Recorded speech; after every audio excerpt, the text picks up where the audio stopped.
It's just so wonderful. I'm always, I feel so blessed every time I come here and I get to hear the folks that are over here.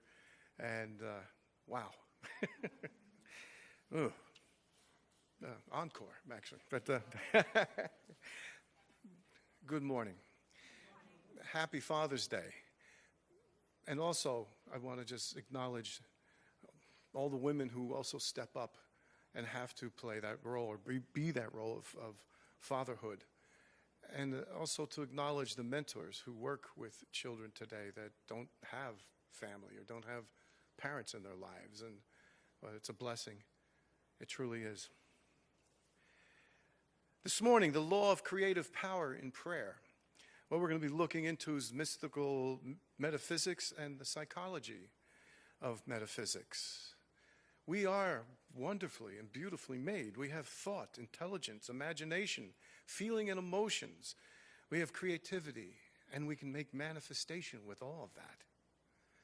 You know, and often in life, these things can get pretty twisted around in the linear world and can really cause a lot of confusion, frustration. And I stop and I think how blessed I am to be part of this consciousness and how much I appreciate the founders. Something really wonderful happened in the mid-1800s. You know, the Fillmores, there's the Brooks sisters, there's other folks. Something amazing happened, and they all embraced it. And this type of consciousness began to really grow. And I don't know where I'd be without it, because, you know, it gets, it's a little rough out there. And it's always changing in its styles of roughness, you know, so but this does not change. See, that's the beauty. I return to this, and it just is. It remains the same. I pull from that infinite source that is not going to throw me this way or that way, you know, I can't ask for more of it because it's complete. I, however, can ask to become more conscious of it and to practice it more in my life. Of that I can do. A saying that has always stuck with me is from Dr. Irvin Seal, who actually had his day here in New York City in the early 20th century. Very similar to these teachings, and a lot of people came out to see him. And he said, the power is not in the conditions, but in the mood you allow them to produce in your consciousness.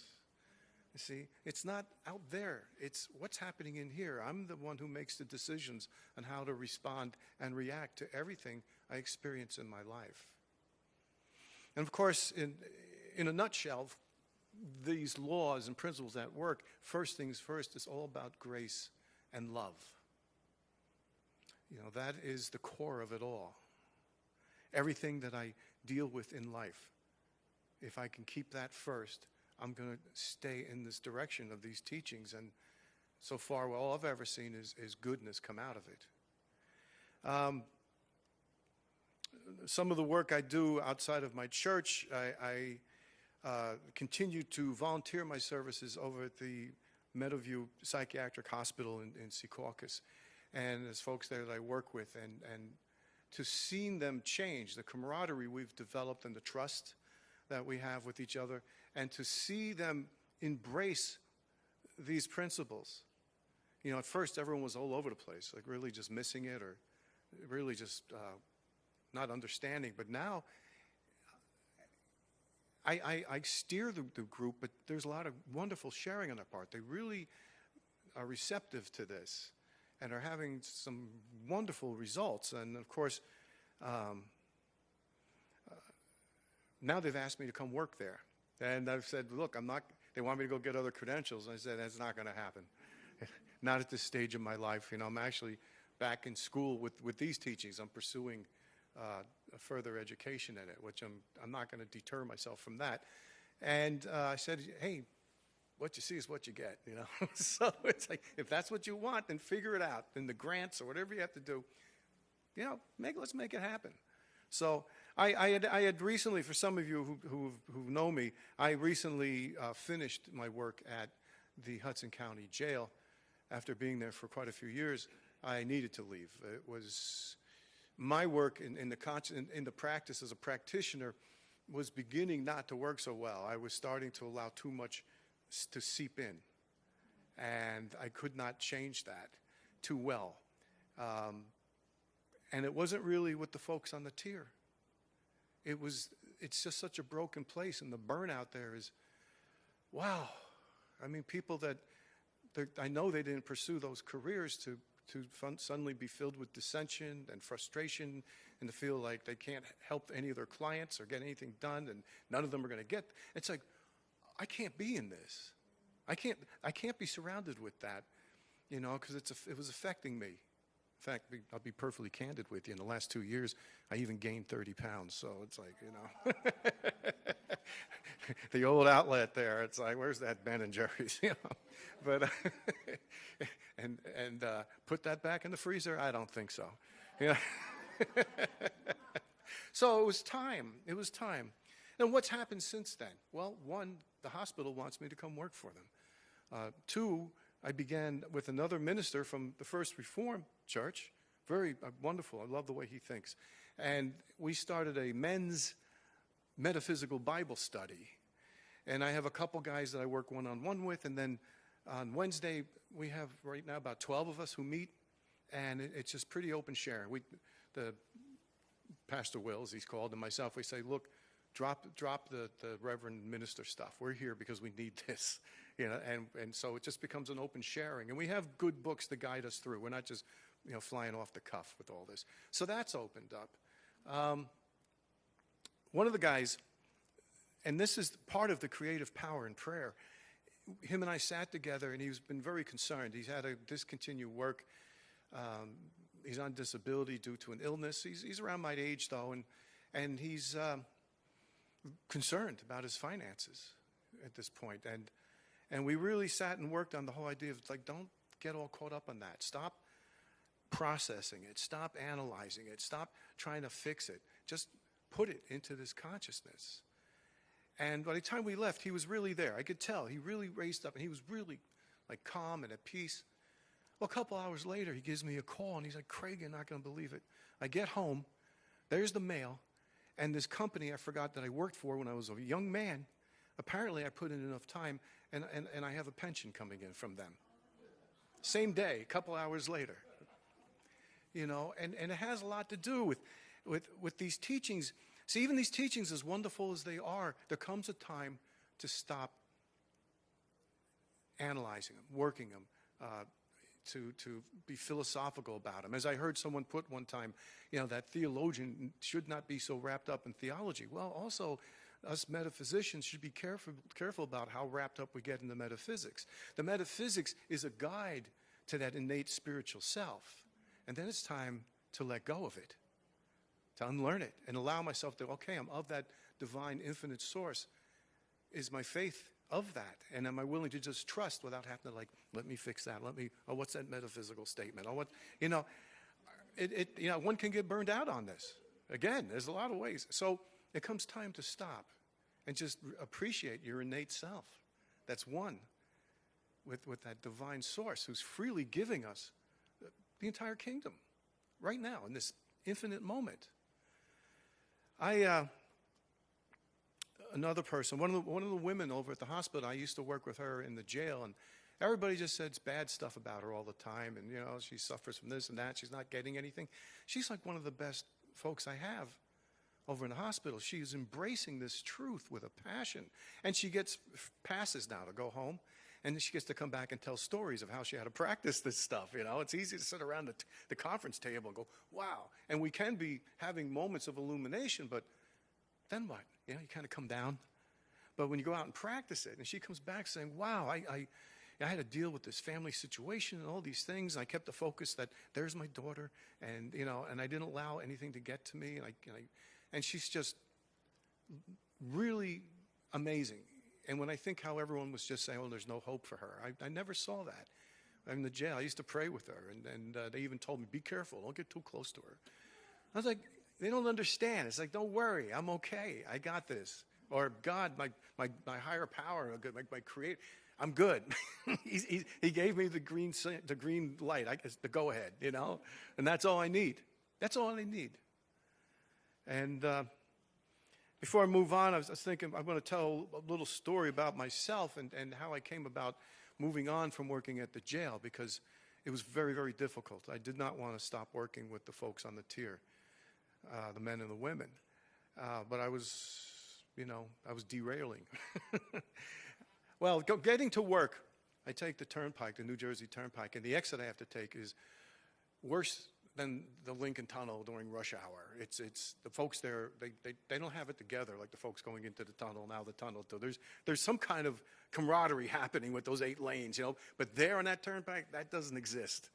And I even got smashed into twice by this one dump truck, which just wiped out the whole side of my car, and that what should have been a 5-minute drive turns into an hour, and nothing new, but I turned to a mentor of mine, a very mystical person who was one of my teachers, and I explained the situation to him, and he's tough love. He's like, if you're looking for that big old bear hug, you're not going to get it. But if you're looking for the real absolute truth, he's the guy. He's the go-to guy.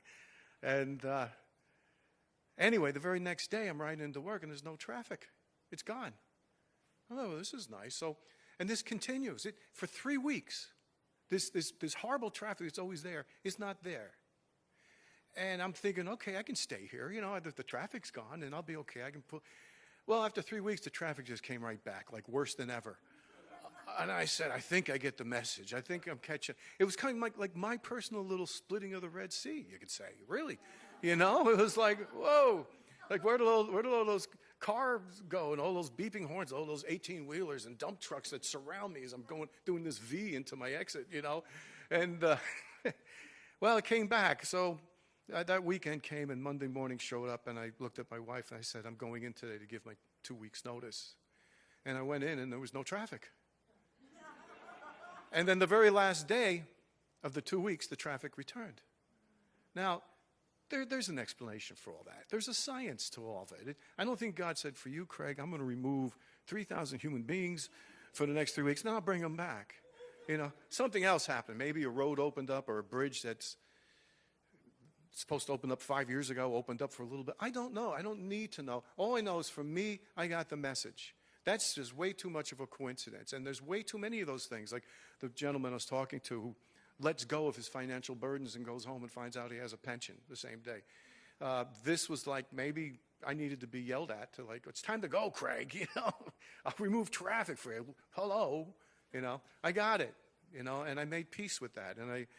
And as I said, it was very difficult. It was a very beautiful experience on that last day with the men and women. They were very wonderful to me. And I miss them, but I don't miss the place, I'll be honest with you. But now all these other things are happening. This other stuff is just automatically over because I got out of the way. I took a situation and removed it so that other situations could make manifest. And that's creative power. And that is the prayer of creative power. It is the law at work. It's not that what some people call the foxhole prayer. Oh, please, please, please, I promise, I promise, I promise. And as soon as things work out, I go right back to doing it again. It's an okay prayer, but I heard the greatest prayer that you can do is just say thank you, amen. Because that means you trust. Your faith is solid. You're there. It's happening. Even if you don't see it yet. I'm on the path, So I talked a little bit about the unlearning. And that is so important. There's a time and place for everything. And some of it's unlearning all the old stuff that, getting caught up out there and how that works, and just being, it's what they call the jungle. It's really just functioning at that level. How am I going to survive today? What have I learned to survive? But there's also, as I go into these studies, there's a time and a place to let them go. I'll keep learning, of course, but there's a time and a place to stop with the learning and just be. That's why I think that the meditations, the silence, and all that is so important. It's that moment to just stop everything and become conscious of something so wonderful at work, and allow me to embrace that, because that's there, 100%. It can't be more and it can't be less. I can't say, please, I need more of you, God. All that is there. I can say, I need to be more aware of you, and I need to step it up, and I need to practice more in these truths and these principles. And I'm very fond of the word principle because it simply means that which will absolutely work if I work it. There's no ifs and buts. There's no maybes, perhaps, good idea, or try this out. It's a principle. It just works. Like breathing. It works. You know? And we begin to move for myself in this idea, this law of creative power in prayer. It's about moving beyond the duality, the right and wrong. I just mentioned breathing, for instance. You inhale and you exhale, but that's a breath. It's not a separation. You can't just do one without the other. You know, when we talk about being in co-creation, it's not duality. It's the same idea as breathing. I'm in co-creation. I'm one. I am me. I am who I am. And we all have that wonderful individualism, and yet we are, at the same time, completely one. And there's something very wonderful about that. A whole bunch of me's going around would just annoy me to death. I'd be bored to tears. I need other characters, you know. It's how else am I going to learn anything anyway, you know? And you know, I think about what I want to talk about is a couple of passages from Scripture and talk about them metaphysically. And I just want to mention, too, that Charles Fillmore has put together some wonderful books that breaks down Scripture and explains it metaphysically. And every bit of it is all about grace and love. Every bit of it, no matter what the story is. And that's the whole thing about this. You know, and I had to study his books. That was part, as a divine science, I had to study his books. That was part of my teachings. And I'm so grateful for them. But simply from the one line we've always, I'm sure most of us have heard, walk through the valley of the shadow of death and I will fear no evil. You see, for me, the amazing word in there is shadow.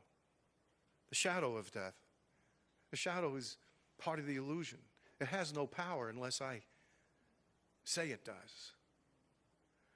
You know, I'm walking through the valley of the shadow of death, so I will fear no evil.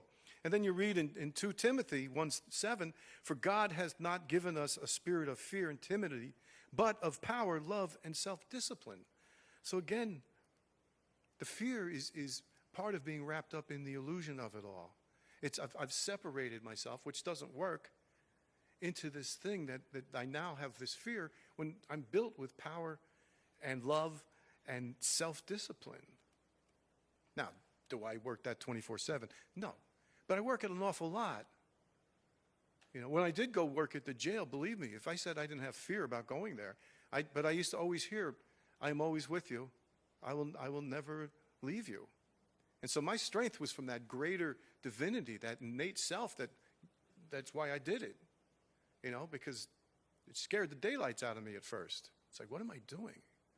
I don't want it. That's pretty scary stuff. And it turns out it wasn't so scary after all. But I could have went on the rest of my life thinking, oh, how scary. You know, so I learned a lot there. I hope some of the folks I worked with learned a few things. I know I learned an awful lot.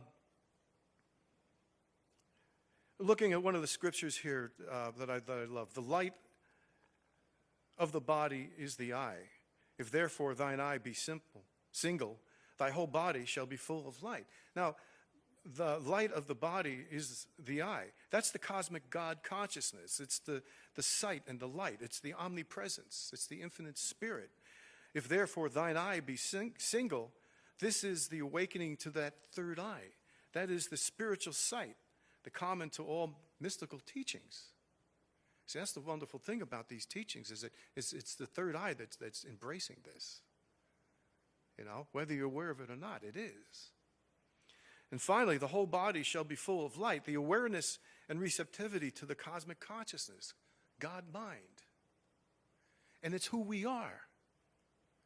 We work this way, we function this way, and when we embrace it and wake up to it, it's like, wow, the I am this. How powerful, how wonderful.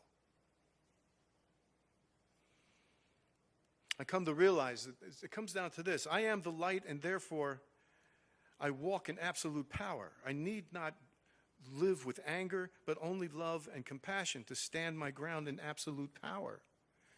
There was a gentleman I was working with, a good friend actually, that's become a good friend that I also work with. About a year and a half ago, he became vegan, and he's really stuck with it. And he looks great, by the way, you know. However, he started to get on that pedestal and started to condemn everyone else who's not vegan. And you know, meanwhile, I pointed out to something. You know, you're talking about us going out and buying meat and stuff, but you know what? Don't forget, you're a waiter. You work as a waiter. You're serving this stuff, you know. So be careful of what you're pointing out to people. Take a look in the mirror a little bit. However, with that being said, I said to him, look, stand in what you believe for. Don't stop, but don't do it with anger. Don't do it with this resentment. Do it with grace and do it with love. You'll have better results. You'll probably get a lot more people to listen to you rather than get upset with you. You know, and you yourself will probably have a deeper understanding and embrace all the more why you're doing what you're doing. Besides, those anger issues, come on, they're coming from somewhere else, you know. It's just another place to tap them, just to send them out somewhere. And it looks like he embraced that. He really he said, first, you know, Craig, I thought, you know, it was almost like, E too, Brutus, you know, you're going to pick on me too. But it was like, but then he woke up and he said, you know, you're right. You're absolutely right. Because he likes to be a loving human being. He really does. He called my church. He's a lot younger than me. So when he came to my church, he said, oh, it's a hippie church. And I was like, I said, okay, why not? You know. But he kept coming. So I was like, okay, yes, we're a hippie church. You know. It runs a little deeper than that, though. But the love is about the love, and that's what he's really into. So, you know, the beautiful thing is this absolutely works. And it doesn't matter how much I trip all over myself and how much I goof it up. I just get back up and keep doing it. You know, and the less I beat myself up over tripping all over myself, then you know, there's no reason to do that. See, he talks about in that passage, we have self-discipline. Beating myself up over because I didn't get something right is not self-discipline. That's just beating myself up. And I don't have to go there. This is about grace and love. You know?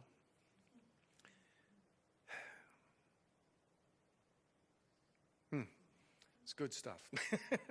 You know, someone said to me, Craig, oh, I like your energy, but I have to be honest with you, my energy's up a few levels because of this place. The energy in here is wonderful, and so I'm actually like, I'm going for the ride. It's all of you bringing what you bring here, and I feel that, and so it makes it easier for me to just to be a part of it, and that's what's so beautiful about fellowship. That's why it's worth showing up. I'm going to plug the showing up for Sunday mornings. That's why it's so good to show up for the Sunday mornings and the stuff that goes on during the week, because we come together in fellowship. You know, I'm a minister, so I'm up here doing the talking, but we're all ministering. We're all doing this. We're all a part of this, and so we need to be together as one and come together. You know, because we're going to go back out there and you're going to run into a whole lot of people. They don't get it. They don't want to get it. And that gets rough. Anyway, what I'd like to do is finish. As some of you may know, I like to close out at the end with these I ams that I do, and I get everybody to stand up, and I shout out I am, and you shout them back. And I left my book at the chair. I don't have them all memorized. So if you'll please just stand up.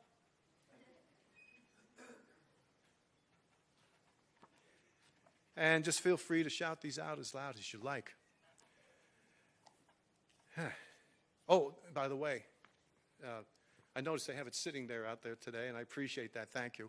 If you're interested, this is my book, and that's all I'll say about that. Okay. Hey, and I'll say this. I'm not a good promoter because there's nothing new in here. But it's the way I tell it that's a little bit different, because we all tell we tell the same truth a little bit differently. But, you know, but it's all the same truth. So, but nothing new. I'm sure that'll get a sale. Anyway, here we go. I am resourceful. I am intelligent. I am good. I am beautiful. I am love. And I am loved. I am peace. I am wisdom. I am creative. I am spiritual. I am joyful. I am positive. And I am strong. I am successful. I am energy. And I am light. And I love myself. And I love myself. And I love myself. And so it is. Know this truth, and you shall live in absolute freedom. And God bless.